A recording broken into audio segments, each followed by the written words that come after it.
সুপ্রিয় দর্শক, পরিমিতির আরেকটি গুরুত্বপূর্ণ বিষয় রম্বস। চিত্রে একটি রম্বস দেখতে পাচ্ছেন। আজকে এই রম্বসের ইন ডিটেলস আলোচনা করব। প্রথমত দেখুন রম্বস কেমন হয়ে থাকে।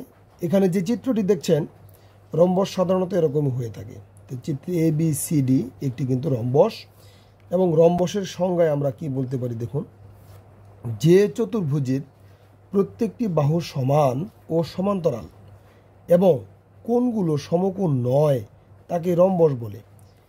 বর্গের যে সূত্রটি ছিল বা সংজ্ঞাটি ছিল সেটা হচ্ছে যে চতুর্ভুজের প্রত্যেকটি বাহু সমান ও সমান্তরাল এবং কোণগুলো সমকোণ, সেটা হচ্ছে বর্গ। কিন্তু রম্বসের ক্ষেত্রে কিন্তু কোণগুলো সমকোণ নয়। দেখুন এখানে কিন্তু সমকোণ হয়নি। সমকোণের ক্ষেত্রে কী হবে, আমাদের যে লম্ব এবং ভূমি যে থাকবে সেটা কিন্তু লম্বালম্বী থাকবে, কিন্তু এটা কিন্তু একটু অ্যাঙ্গেলে আছে, এটাও অ্যাঙ্গেলে আছে, যার ফলে এটা আমাদের সমকোণ নয়, 90 ডিগ্রি নয়। তার মানে এটা হচ্ছে একটি আমাদের রম্বস।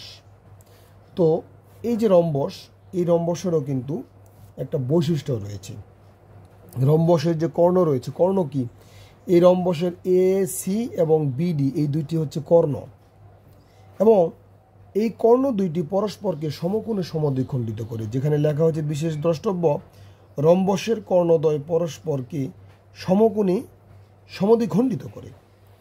অর্থাৎ এই যে দুইটি কর্ণ রয়েছে, এই দুইটি সমকোণ মানে কি 90 ডিগ্রি। এই যে দেখুন AOD কোণ, এটা কিন্তু একটা সমকোণ, অর্থাৎ এখানে 90 ডিগ্রি উৎপন্ন হবে। কার ক্ষেত্রে? এটা রম্বসের ক্ষেত্রে এটা হবেই। রম্বসের ক্ষেত্রে তার কর্ণদ্বয় পরস্পরকে সমকোণে সমদ্বিখণ্ডিত করে। অর্থাৎ AOB, এই যে AOB, এই যে এই কোণটা, এই কোণটা হচ্ছে আমাদের, এবং কি আরেকটা দেখুন BOC, যে BOC, তারপর কি DOC, আরেকটা হচ্ছে AOD। এই যে কোণগুলো দেখতে পাচ্ছেন, এইটা এবং এইটা সবগুলো কিন্তু 90 ডিগ্রি, অর্থাৎ এক সমকোণ। দেখুন এখানে 90 ডিগ্রি। এই হচ্ছে রম্বসের মোটামুটি বৈশিষ্ট্য। এরপর দেখুন আমাদের ক্ষেত্রফল নির্ণয়ের সূত্রটি আমরা দেখি। ক্ষেত্রফলের সূত্র হচ্ছে হাফ ইন্টু কর্ণদ্বয়ের গুণফল। রম্বসের ক্ষেত্রফলের সূত্র হচ্ছে হাফ ইন্টু কর্ণদ্বয়ের গুণফল।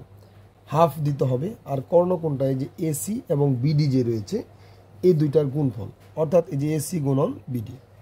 বাস, আশা করি বুঝতে পেরেছেন। এরপর সর্বশেষ যেটা আছে সেটা হচ্ছে পরিসীমা। তো রম্বসের পরিসীমাটা কি, আমরা পরিসীমা অনেকেই কিন্তু জানি না যে বিষয়টা কি। পরিসীমা হচ্ছে এই যে এটা যদি রম্বস হয়, রম্বসের আপনার প্রত্যেকটা বাহুই কিন্তু সমান। দেখুন ABBCD এবং AD এই প্রত্যেকটা বাহুই কিন্তু সমান, অর্থাৎ 5 সেন্টিমিটার করে। তাহলে এই রম্বসের আপনার পরিসীমা কি হবে? 4 গুণন বাহু।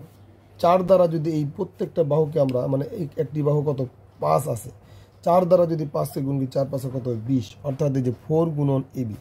তাহলে রম্বসের পরিসীমার সূত্র হচ্ছে কত? 4 গুণন বাহু, 4 গুণন এক বাহু।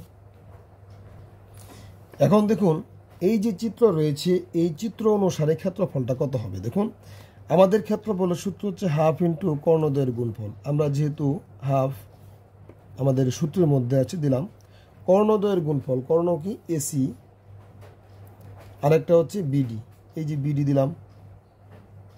তাহলে দেখুন হাফ আমরা দিলাম, আর কর্ণ হচ্ছে আমাদের যেটা দেওয়া থাকবে এখানে। দেখুন দেওয়া নেই ABAC এবং BD এর মান কিন্তু আমরা দেইনি।